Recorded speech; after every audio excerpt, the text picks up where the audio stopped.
I'm Ferdi Salvador. And I'm Monique Tuzon-Basi. Happy Friday and welcome to the Daily Dish. We'll give you an hour of solid discussions with our guests and tackle interesting stories that matter to you. We made it to the end of this crazy week. Let me tell you, Monique, okay? It feels like a year this Right? week. It's been a long week, but Monday is going to be an interesting one too. Yeah, I mean, it's a roller coaster of emotions, a roller coaster of ideologies, a roller coaster of tempers. Yes, it's been a roller coaster indeed. But you know what's something different? You know Elf Cosmetics, the brand? Yes. So one of their co-founder, and this brand is pegged at like $100 million. Yes. One of their co-founders turned to priesthood.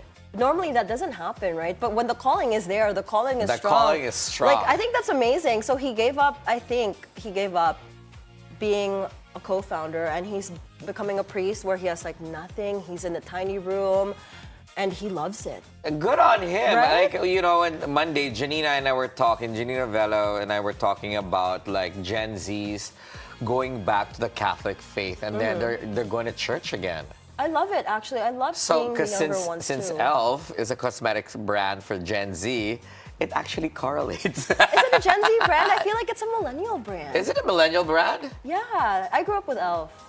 So, okay, it's a So as a Gen Z.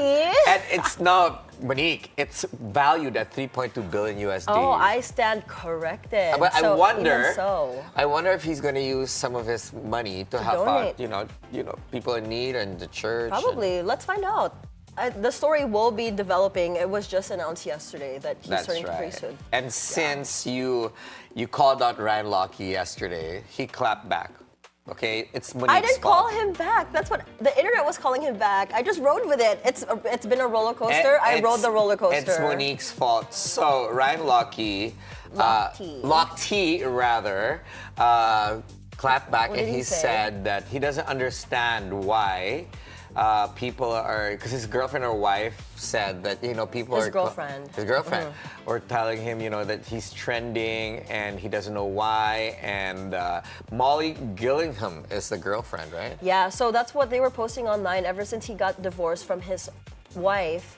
He changed. So, and then I guess I watched a bit of the clip and Molly's like, I think it's my fault a bit because she dyed her hair black, or her eyebrows, and then Ryan, I think, dyed his hair black too. So he doesn't understand why he looks different. It was just his hair. And he was saying it's age. When those photos happened, he was like in the fittest of his life. Yeah, so it's Monique's fault. Grabe naman sa fault ko. Because you brought it out and he's like, okay, Monique. I didn't bring it out. Yeah, the Olympic photos are 14 years ago. Yeah, let's not. So we should just not bring our 14-year-old photos, like our 14 photos. Let's not do that. I know, but you know what? Who's always going to be timeless, no matter how old they are? No, like literally, mom and dad, Dylan Sprouse and Barbara Palvin, they're expecting their first child.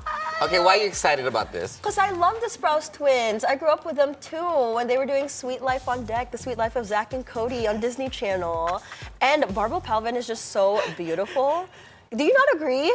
You know, TBH, I have no idea who they are. It's the Disney Channel in me. Oh my God, my age is showing. I grew up watching them. Yeah, that's why I was like, who is Dylan and who's Barbara? So I let you take that one because I have no clue who they are. Just being real. So she's a supermodel. So she looks so good. Like her pregnancy photos, I'm like, girl, she doesn't even look like she gained weight. She just has a cute bump. Okay, we don't like to talk. Like, I have a lot of friends who've been pregnant, but from the back they don't look pregnant. And then they turn around, they're like, whoa, what's that? Yeah. But congratulations to them. Congratulations, Dylan and Barbara. Real quick, because their ultrasound, their baby was shown doing this. What is this called again? Hand sign. Yeah. The rock on. But in the studio, it's like break. In the studio, this is the teaser sign, but yeah, that's the rock on sign. So on their Instagram, Barbara and Dylan did the rock on sign to honor their baby. Oh, that's pretty cool, It's going to be a rocker baby. You know who's going to be rocking, though? At the FIFA halftime. Nice segue. I like that. It's gonna be Madonna, Shakira, and BTS. Woo, and this is the first time FIFA will have a halftime show. Typically, it's the Super Bowl. Yeah, so goodness, this is going to be insane. But Shakira did their not the halftime show. She did their song before the Yes. Waka Waka It's South Africa. But you know what? It's going to be rocking. I can't and wait for this. This is competition for the Super Bowl. The Super Bowl, because they Let's have see. 3 headliners. The Super Bowl only typically has 1. Right, if Shakira can like gather 3 million people in a beach Right. in Rio de Janeiro, and BTS have like 50,000 fans before their show in And a square in Mother Mexico, Madonna. and Madonna still keeps serving it. Let's go. I'm excited. We should be there. We should go. We can ask our friend Corina Sanchez Rojas to sponsor a trip. Because congratulations to our dear friend Corina Sanchez Rojas for her cover on Modern Parenting. Corina hasn't been in a cover for some time. And look how good she is. And look, she looks so amazing. Guys, this is barely touch, I gotta say. And congratulations to Modern Parenting for scoring this amazing cover. And she's gonna be talking about, of course, motherhood and how she owns her story and living with 0 regrets. Miss K is always killing the game. The hair game, the fashion game, I the know, jewelry Miss game, K, everything. She keeps serving it. She's Koreanizing it. Koreanizing it. Koreanizing? Koreanizing, Koreanizing. Koreanizing. Yeah. You got Koreanized. We got Koreanized. I have to today. get this copy. We should frame this here on Bilyonaryo. I think we should. And We I'm should going to give get her it to her. autograph. Yeah, like framed. So congratulations, Corina Sanchez Rojas, for this amazing cover. I can't wait to read it. Same. Yeah. But later on the Daily Dish, we'll talk to UNICEF Philippines health specialist Dr. Mark Quiazon on extreme heat's impact on children. And who else do we have, Ferdi? We'll also have an interview with Miss Universe Philippines 2026, Bea Millan Windorski, on her pageant journey. We're serving you all that and more on the Daily Dish. Stay with us.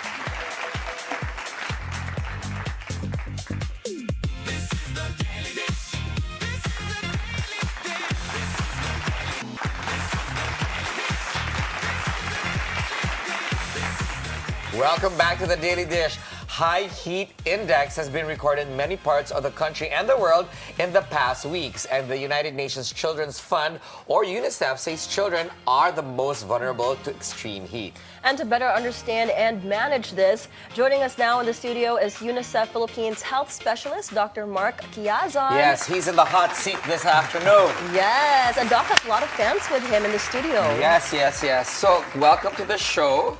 This is really scary because obviously, you know, we're talking about heat indexes, the super El Nino that's upon us, and they're saying, Monique, that it's going to be extreme weather patterns. I mean, 2 out of 3 likeness of this happening, so it's pretty much a done deal. Right.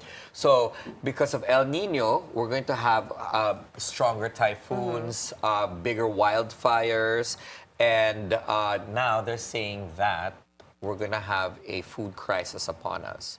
Dr. Mark, what's your take on this? Yeah, so first of all, thank you very much for having me and having UNICEF on the program today. Maybe I'll preface by acknowledging that we're currently in the middle of our summer months. Yes. And it's really very hot. And a lot yeah, of you're that... telling me. I'm telling you, by the way, I gotta edit you a little bit, okay? Yes. Because not a lot of people know this. We don't have summer in the Philippines. We don't. We only have wet and dry. Well, that's I true. learned that recently, so I'm flexing it. I love it. You're saying, Right. sorry, Doc. Yes, so a lot of the heat we are experiencing right now is due to normal variances in temperature, but a lot of it is also due to climate change that's going on around the world. Yes. And the science says that if we keep on the track that we're currently on, we're likely to see more heat waves, more intense heat waves, and larger areas being affected by heat waves. Oh my God. So It's been so hot. It's so miserable. It is, yes. So as UNICEF, we're working a lot with government. We're advocating with and working a lot with government and other stakeholders to make sure that children are at the center of climate action and to make sure that the climate concerns are involved in our planning, in our execution for the delivery of basic services and other government systems. How are you helping out as an organization, especially here in the Philippines, and I'm sure in the suburban or provincial areas? Because Manila, obviously, you know, we get our services very quickly because we're the capital. But what about the underlying cities? Yeah, so that's right. So UNICEF is very proud of the work it does at two levels, at the national level and at the local level. At the national level, we make sure that the policies that are being planned by government and by other officials keep the rights of children at the center of the agenda and make sure that they're included in the planning and they're included in consultations and in actions for climate health or for climate and health. And then at the local level, we deal more with families and communities, as well as, for example, in the health sector, we work with barangay health workers and other health workers in the communities to make sure that they know what the effects of climate change are, and to be able to recognize what the danger signs are when there's extreme heat indexes, and to be able to act on them and refer properly for health workers, and then for families to be able to recognize the same and be able to protect their children from the effects of extreme heat. Yeah, I'm actually intrigued, Doc. Why are children, especially the younger ones, more susceptible and vulnerable to the heat waves? Yeah, so the human body is really amazing. We're able to adapt to a lot of things. But children's bodies, they're still evolving and they're still developing. So they haven't quite gotten as good at managing stresses like heat. And so children and babies are more likely to heat up faster and also to dehydrate faster. And also, a lot of them are very dependent on their families and their parents and their communities in their care. And also, a lot of these children might not be able to verbalize what they feel or say that they're hot or they're feeling something. And some of them might not even be able to make that connection that I'm feeling these things because it's hot and I need to get out of the heat and address that condition. What's the age range of this when we're talking about younger children? Yeah, so actually, everybody's affected by extreme heat. But the more vulnerable ones are our toddlers, our babies, newborns, and even pregnant women who are carrying babies in their tummies. Up to what age?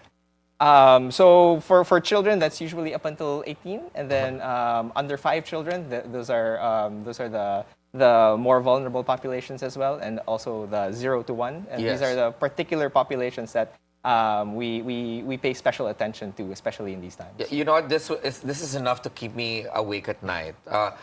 Where are the most vulnerable children concentrated in the Philippines? So in the Philippines, for every region, there will be variations, but across the country, there are pockets where there are always vulnerable children. Right. And that's what we try to address, to make sure that we address their needs holistically. Yes. Make sure that every area is set up to be able to address those specific pockets wherever they may But be. like where in the country? Would you have specifics so that, perhaps our viewers or even our government officials that are watching can, help out more? Yeah. So a lot of UNICEF is also a lot of UNICEF programming is also focused around these areas. So areas in Metro Manila is a very high density area, and there's really a lot of variance in terms of opportunity and also the economic capabilities of families. So Metro Manila is definitely one of them. Because I would surmise, Dr. Mark, because in Manila you've got cluster living, and you've got a lot of concrete. Like we don't have any trees. We barely have parks to help us kind of cool down as well. And also for for lack of a better word, those people that don't have any permanent addresses that are squatting in certain areas, or there's a term for it, I forget what it is right now. Are those communities on your radar? So yes, definitely. We work with different sectors of government. We work with health, we work with protection, we work with social welfare to make sure that exactly those people with specific vulnerabilities are addressed. Now let's talk about the signs, because you were talking about the signs earlier. What are warning signs so that the parents know what to look for? Sure. So signs can vary from mild to more severe signs. So the mild signs are the ones that we're more familiar with. Babies or kids being very thirsty, sweating a lot, maybe their skin is a little flushed, So those are signs where you should start to intervene. Make sure that they have water. They have water, or for babies, they have milk.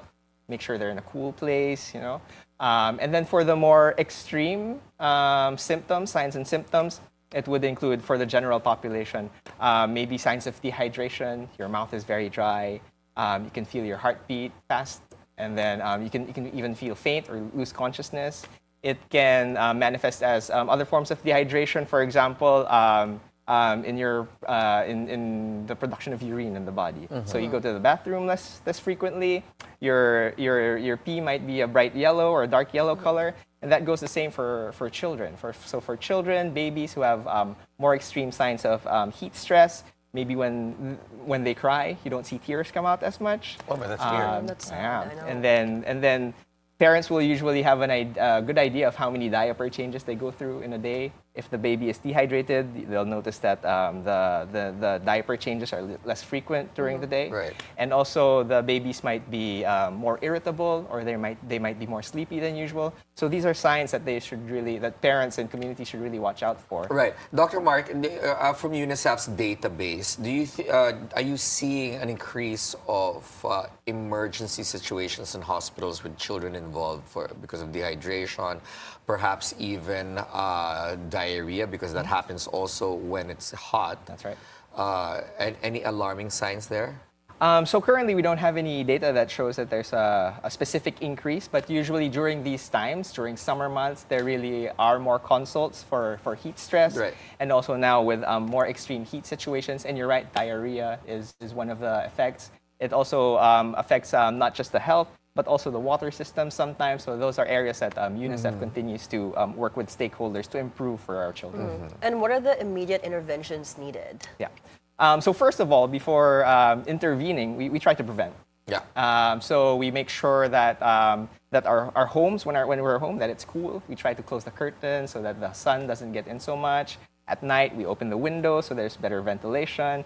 And we also want to be prepared. So always have fluids ready, maybe a towel so that we can wipe down a child who's hot.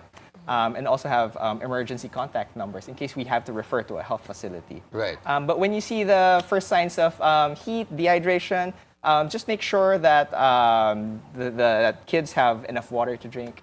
Maybe make sure that they're also in lighter clothing. You can wipe them down with a wet cloth and make sure that you get all the important parts, so the head, the arms, the chest. Make sure they really cool down. And then for more extreme situations of heat stress, with the danger signs, like if the baby doesn't have tears anymore, they have sunken fontanelles, and they seem really dehydrated. I'm It's sorry, very important. sunken what? Oh, sorry, sunken fontanelles. So Can you educate us, Yeah, please? sure. So for babies, sometimes their heads, their skulls, they're not fully developed Yes, yet. atop here. Yes. That's a fontanelle. Yes, and there's that little that Yours is area. developed. And when a baby is dehydrated, that kind of sinks down. That's a You sign can tell that. that. Oh, yes. that's a. And that's a sign that you I'm should dehydrated. that you should really go to a health facility so that it can be properly assessed and addressed. Yes. Oh, that's a great tip. So if you feel like the soft part of your baby is sinking or concaving, then, hello. Yeah. Go to the doctor, go to the hospital immediately. But more than the heat, what we're facing apparently because of our resident meteorologist, Benison Esareja, he said that by June, it's going to be already considered as the wet months already, right? Are we preparing for this? Because, with extreme heat, you have extreme rainfall, right? That goes together. Am I Yeah. correct? Yeah. So, what preparations should we employ in our households or in our communities? Yeah, so that's true. So with the extreme heat, we're expecting less frequent typhoons, but maybe more intense typhoons. severe, So a really good thing to do is to have our go bags ready to make sure that in case an emergency strikes, we're able to quickly mobilize and get to the safe areas that are designated in our local government units. And also, UNICEF continues to work with government partners and other stakeholders to ensure that communities are better prepared for emergencies, and that the responsibility doesn't lie just with the families and the communities, but then systems are set up so that we're able to respond quickly to any needs of families and communities. Can you tell us some of the specific programs UNICEF is working on? Sure. So, for example, for health, we're currently working with Department of Health to make sure that emergency supplies and emergency actions are in place in case any emergency strike.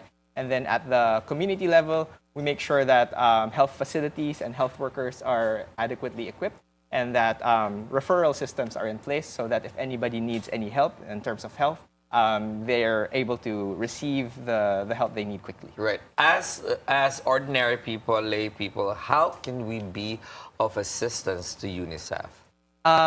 So just continue advocating and making sure that that our communities are able to uphold, protect, and promote the rights of children.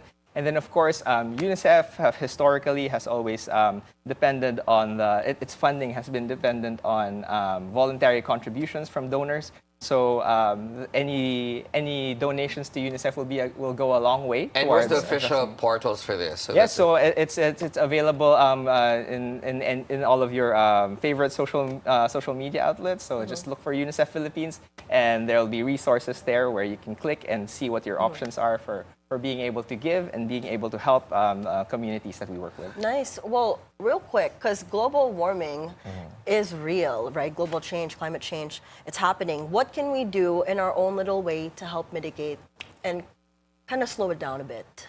Yeah.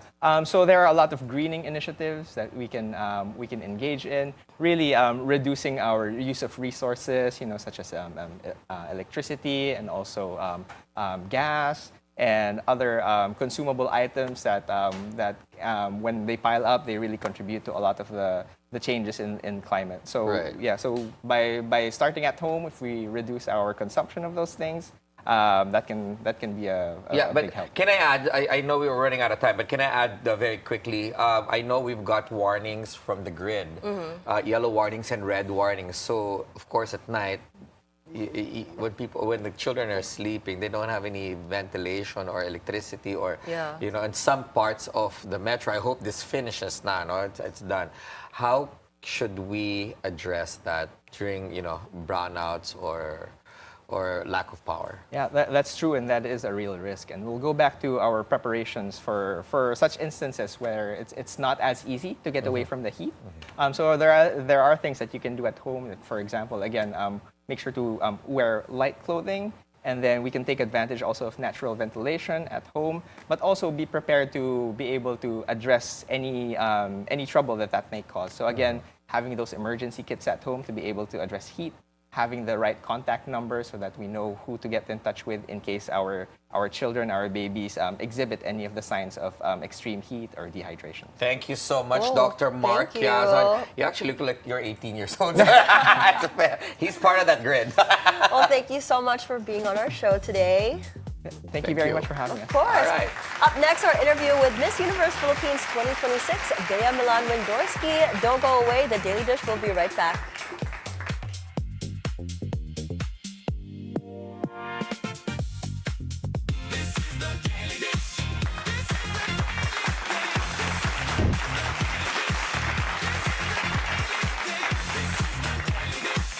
Daily Dish, there's a lot is going on in the universe, but here at the Daily Dish, we are proud because we have the universe, Miss Universe herself, no other than Bea Millan Windorski. Hello! Hello! Mabuhay! Mabuhay! Maraming salamat po for having me. No, thank you for making time. I know you're busy. You were just crowned. Congratulations. We're so happy for you, but we have a lot of questions. We're trying to get to know you outside of the sash and the crown. Chal, you can start. Yeah, maybe let's start off first with your story. How did Bea actually get here before the pageant? Let's talk about lineage, okay? Where did you grow up? I grew up in Milwaukee, Wisconsin, which is a very non-diverse part of the U.S. So there's not really many Filipinos talaga. So I really leaned on my family, my extended family, and the one other Filipina girl in my batch to really feel a sense of identity. But that childhood is where I really learned to talk about the Philippines and be an ambassadress of our heritage and who we are. I remember one of my best friends couldn't even point to the Philippines on a map. So I taught him where it is, the fact that we're Asian, not Hispanic, even showed him what lumpia pancit is. So shout out Luke Label. But I really felt a sense of pride and that my Filipina identity was a North Star in who I am, because that's really where I felt belonging and a sense of home. Yeah, you know, Bea, I can totally relate to you. We're the same. I grew up in Charlotte, North Carolina, and most people don't know where the Philippines is. They always think it's part of like some other Asian country. So, you know, with that being said, why did you decide to move here to the Philippines? You could have stayed in Wisconsin. Go Bucks! Why the Philippines? I also grew up visiting San Juan, La Union every 2 to 3 years whenever my family could afford it. And that's really where I fell in love with the Philippines. I remember playing on the beach with my kuya Sunny, with my cousins. We'd collect those mini crabs and have crab bites. We'd collect corals.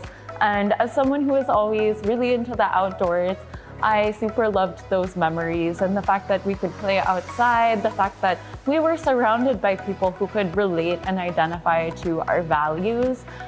So I always felt a pull home here to the Philippines.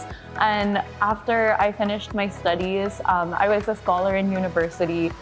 So I really couldn't let that opportunity up. And as soon as I was done with my degree, I decided to come back home. Where'd you go? I went to University of Wisconsin-Madison. And a fun little known fact about UW-Madison is we do actually have a Filipino language program. So I completed 4 semesters of Tagalog. And I also want to use the opportunity to say, if any of my university administrators are watching right now, save the Filipino language program. I know it's on the table for budget cuts right now. Funding to education is a really important issue all across the world. But save the Filipino program, please, because it's a space where I really felt that I could connect with my identity. Good call on that. You know, you and Mo have something in common, which is growing up in the US and also joining pageants, okay? What I can connect with you is being a halfie myself, because my mom's a foreigner. You don't see it. She's Taiwanese and my dad's Pinoy. So I want to go back to lineage. Tell me more about your parents. Who is the Pinoy one in your family? My mom is a Filipina, and she was born in Nueva Vizcaya before my Lola and Lolo moved to San Juan, La Union. And then my dad is Polish-American. And you might think that that's a really different background, that there would be cultural clashes, but they're actually very similar. Both Poland and the Philippines are very Catholic countries, very family-oriented, and I feel really lucky that I had 2 strong role models to pull upon. When we say half-half, you might think, oh, you're half this, half that, but I realize that that just means I have double the experiences, double the cultural values. True. Why choose to represent the Philippines instead of, let's say, Poland? Poland. Because it's really the Philippines where my dad was kind of adopted into my Filipino family. So he's Pinoy na rin? Yes, pusong puso Filipino. And he actually enrolled in Filipino classes when he started dating my mom. And he really loves visiting here talaga. So I'm excited. He speaks Filipino? Kaunti A few lang. words? Oo, Okay. pero I remember growing up, he spoke a lot of Filipino whenever we would visit. So it was always a surprise to people seeing this American guy who would say, oh, magandang umaga. So cute. Did you ever have an identity crisis though? Because in America, we're too Asian to be Yes. American. In the Philippines, we're too American to be Filipino. Did you ever have a crisis, and how did you handle that? Totoo. I would say every happy has always had an identity crisis, because I was always too Filipino, in Wisconsin especially. I remember not even thinking I was pretty growing up, because the beauty standard was blonde hair, blue Look at me with my eyes. jaw dropping. What? I know, right? What are you talking about, Bea? And then I honestly didn't think I was pretty until I won Miss Universe Philippines. What? Which is just now. So it's literally a couple days ago. I'm like, wow, maybe I really am. And Well, what was it? What was it that made you question what other people could see in you? it's because really being a halfie, you feel like you're growing up stuck between 2 worlds where you're not fully accepted into one or the other. And even living here in the Philippines, I am so lucky to have a wide range of friends who are full Filipino, who were born and raised here. But I really deeply identify with my co-candidates that are also half, who grew up with a foreign father or mother. And I think it's just a unique identity, but also one that a lot of people can relate to, regardless of your lineage. I feel like we've all had that awkward phase where we feel like we don't fit in. And overcoming that has come with just being really true to myself. I remember in high school, I was really gigil, really overeager, and in college I tried to play that down. I tried to be the cool, nonchalant girl, and that's not who I am. So to anyone watching, I would just really say, when you're true to your core and know who you are and stick by that, that's when it doesn't matter who accepts you and who doesn't. At what point did you find yourself and find that identity so you have that voice? It was post-college when I was competing at my first ever pageant, because I saw that it was actually really valued here in the Philippines. The fact that I was outspoken, the fact that I really wanted to prove to people that I was intelligent, that was valued for the first time. Versus in the US, I feel like kind of coming off as nonchalant, like you're not trying too hard, is really valued there. I really appreciate that you have spoken about being a halfie, because I could definitely relate to all the words that you've said. And I'm sure you're aware by now that online, this is something that people have been talking about, like hindi naman siya pure Pinay. What's your take on that, especially when entering pageantry and representing people? And is there even such a thing as pure? Diba? Parang we're all a mix of something. Right. But Yeah. yeah, please. I can really understand the frustration, because when we look at the entertainment industry, there are so many halfies. We're pretty overrepresented, especially in a country where a lot of women look pure Filipina. And I would say that there's a lot of beauty in being pure Filipina too, and that we shouldn't necessarily push a certain standard of beauty. When I think about the most beautiful faces in my edition of MUPH, I think of Miss Tarlac Marian, who is so Filipina looking, and that's beautiful. But at the same time, I would say there's no one specific standard of beauty in the Philippines that we should define ourselves by. Even though I'm half, that doesn't make me any less Filipina. There's this quote I always return to: being half doesn't mean you're half of anything. It means you're 2 times of everything. Double the fun. Yes, double the fun. So I'm just really excited to represent Filipina excellence on the international stage, regardless of what other people say. Because at the end of the day, this journey is about being enough for younger Bea rather than being enough for anyone else. I feel like at this point I should say, ladies and gentlemen, the Miss Universe, the Q&A. You're getting it with this Q&A. Exactly. You know, moving here in the Philippines, there's a culture shock, definitely, coming from America where everything's different, like you said, and we're like the only Filipinos there. Yeah. Then coming here, there's a lot of difference with the culture, the outspoken. Some people think it's a good thing. Some people think it's bastos, right? We're too out there, we're too forward. What was the hardest part for you coming here to adjust culturally?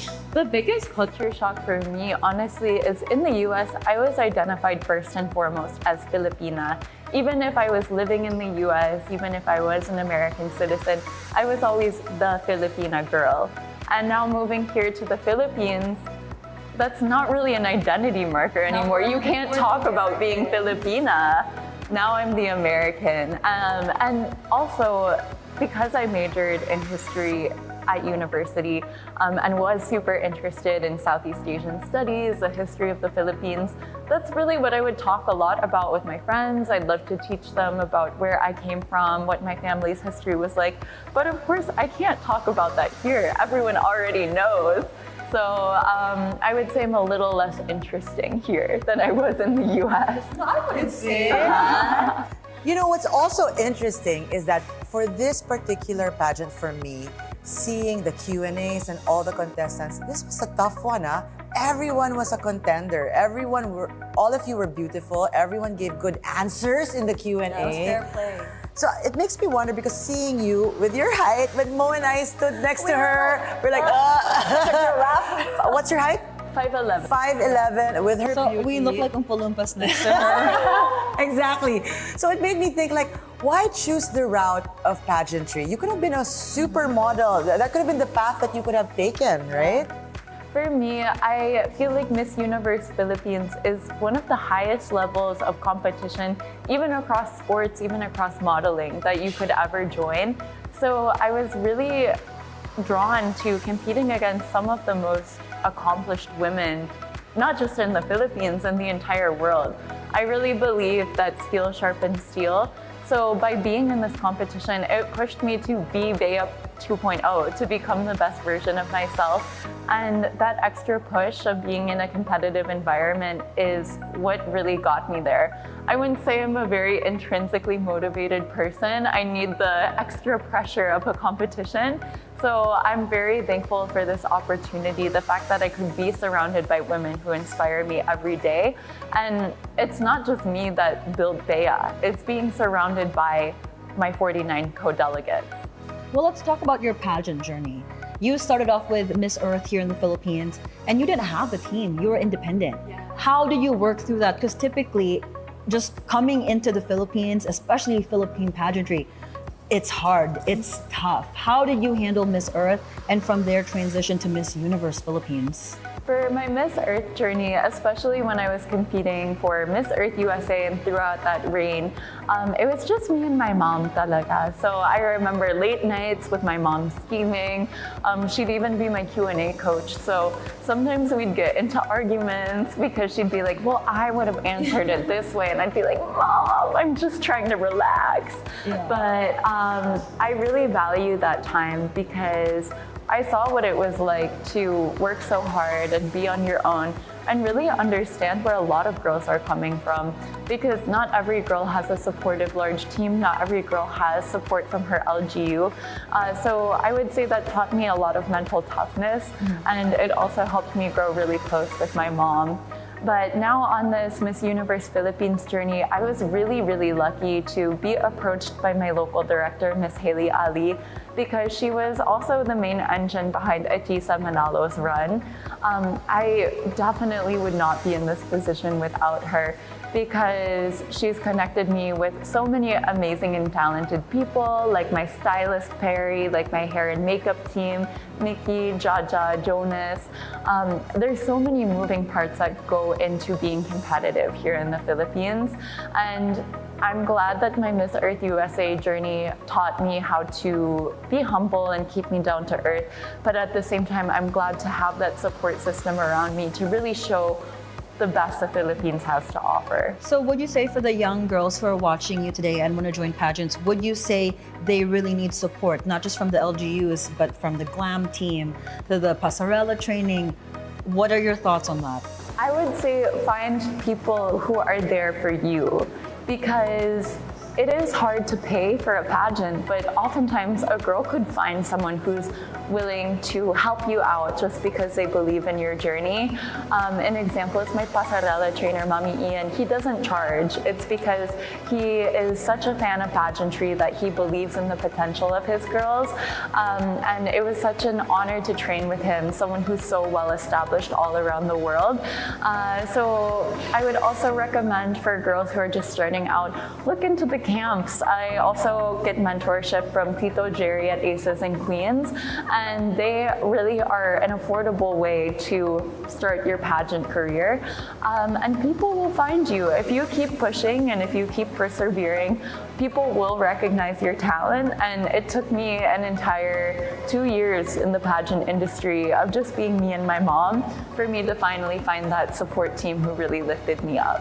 It's interesting because you brought up the word industry. It used to be just the pageant event. Yes. Now it's an entire industry. And, being in this show, we also learned that it takes a lot of not just time, but money for some people to go into this. So it's quite refreshing to hear that you did Miss Earth independently. And then later on transition to having your own team as well. So tell us, knowing that entering pageants right now costs so much. We've heard more than $1 million sometimes. More than sometimes they shout, yeah. Kailangan ba talaga that you have backers, all of these sponsors with you, or you think people can raw dog it, like really just enter and like, I got the will, I've got my brain, I can do the Q&A, I know I can walk cute. How is it right now? Because I'm sure a lot of girls out there are dreaming but do not know that there are so many steps to this, and you've tried both ways. I would say there's a lot of considerations because even independently, I was able to make it far in Miss Earth, finishing second runner-up. And that's something I'm really proud of both me and my mom. Thank you for all your sacrifices during that pageant thank you, season. Mommy. But I would also say there's a lot of mental load that is taken off now. At Miss Universe Philippines, because I had a team around me, I was able to just solely focus on the competition, bringing my A game and bringing my best. But I would say that isn't a prerequisite to winning. There were so many girls who, as you would say, raw dogged it. Oh, there were? Yeah, Okay. there were a lot of really competitive girls who were very much doing it on their own. A lot of girls in the top 30, even in the top 15. And you can build a team around you that's there and willing to do it for just being in your presence. So find the people who truly believe in you regardless of if there's money involved or not. All right, we're gonna do a quick chill session now, Bea. You can relax. Okay, sash off, crown off, makeup off, everything. Who is Bea Windorski outside of pageants? What do you do when you're just by yourself for fun? What do you listen to?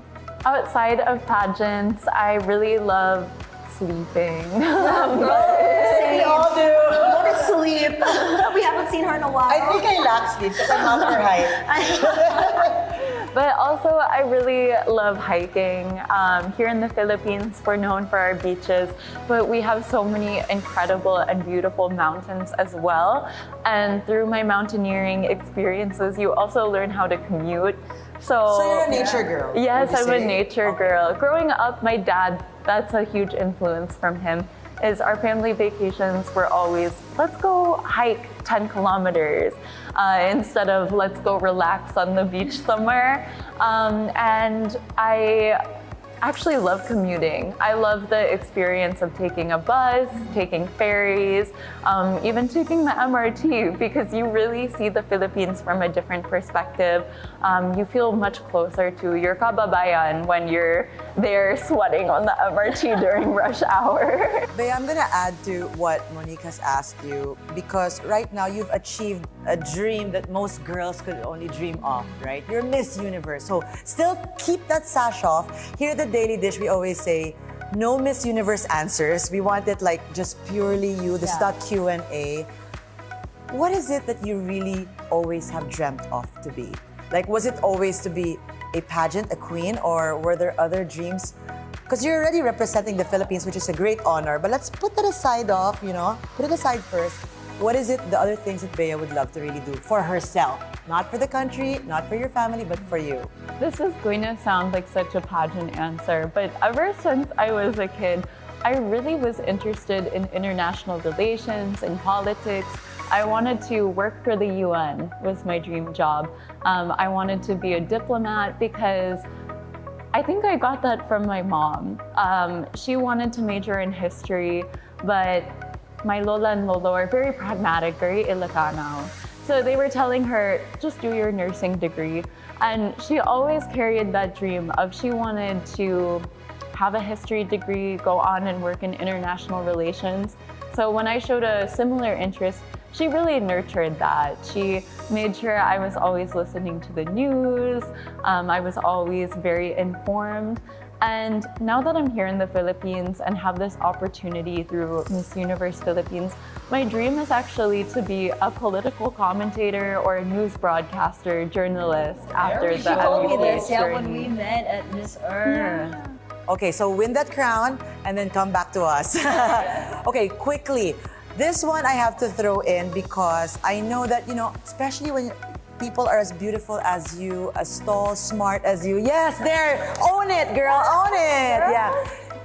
We can't help but, notice that people will start coming closer and may nagpaparamdam na ba? Are there some male figures asking, other handsome people coming near and, trying to get your attention while you're so busy with everything that you do? It's so funny because I actually have my jowa ako and taga Pilipinas siya. Oh my gosh, is he Pinoy? Yeah, he is. But we're just very Who is low-key. this lucky man? Yeah, Very who's your low-key jowa? lang. Since he is adjacent to the industry but not in the industry. Let's name him. I want to keep it chill since he never asked to be famous. Okay, but Yeah. he works within the same Yeah, industry. totoo. So how does he feel now that you're missing? I'm sure he's proud, but I'm sure may nagpaparamdam rin. Some people, you're, coming near, approaching you. You're nodding. You're nodding. You know it. There's a lot. There's a lot right now. You know it. full. He's secured naman. Very secure talaga. And he is kind of the very calm energy that I need because I'm a very high-strung person. So to be able to have someone who's so chill and helps me relax at the end of the day, I can unload all of my mental. Sige. Sige, no name na lang. Anong height na lang niya? 5'11" siya. Okay, just had to make sure. Well, quickly, Bea, before we wrap up, since our show is called The Daily Dish, what's one Filipino dish you can eat every day? What's your favorite? There was a time where I was really eating sinigang every I feel single like day. that's everybody's answer. Everyone's Everybody loves answer. sinigang. The What kind of sinigang? I really like the Kampampangan version. With the where- bulang lang. Yeah, and they use like souring agents that are not just the packet, but yeah. They use like the Oh. bayabas. Is that bayabas guava? Wow, guava. Oh my gosh, like yeah, that one. Because my You got lover it, you makes got it. bulang lang, so it's because I'm Kapampangan, Yeah, so that's her oh, fave. so you're a and that's good my. cook. So you guys are the sinigang. We're the sinigang gang, Gang, girl. gang, girl. And what's one dish that you haven't tried yet here in the Philippines that you want to try? I haven't tried balut yet because I'm intimidated, but I know it's part of our culture, so Wait. We have to do it, Mo. do it The first. billion Okay, peso okay. question with no Miss Universe answer. Quick, yeah. Go. If you could have 1 billion pesos, no Miss Universe answer, take that out, throw it out of the window, what would you get and how would you use 1 billion pesos for your selfish self? okay. This is your only chance to be selfish, This is Bea. going to sound like a Miss Universe No pageant answer. Really, how would you be selfish and really treat yourself? That's 1 billion like, where do you wanna pesos. go? What do you wanna invest in? Like- We already know Yes. there are charities, who you want to help, everything, travel. But what else? Where else would you use it for yourself? It is kind of selfish because I've lived in Amsterdam and New York before, two cities that have really great public transportation, and I love it so much. I love being able to sit on the subway or the tram You're gonna and buy a just bus? zone out. By a subway station here in the I Philippines. would love if the Philippines had a more comprehensive public transportation system. So you'd sponsor us there? Yeah. Still thinking of us. Somebody give Bea 1 billion pesos, please, so we can make that happen. Because I agree. I love public transport, especially like in Japan, in We were just Europe. talking So we were about talking this. about this. Like that's what we need here in the Philippines. And it would make life easier for me too, because one of my least favorite parts is rush hour traffic. And if we had a more expanded subway or tram system, then you could completely avoid that. 100%. Okay, guys, vote for Bea Millan Windorski as president in the next elections. Ayan na, siya na yan. Ladies and gents, I hope you guys loved and admired Bea Millan Windorski like we did our Miss Universe Philippines. Hi, I'm Bea Millan Windorski, Miss Universe Philippines 2026, and you can support my journey to Puerto Rico by following my Instagram account at Bea Millan Windorski, my official Facebook page, Beatrice Millan Windorski, and my TikTok account, Friendly Local Alyucana. Maraming salamat po para sa iyong suporta.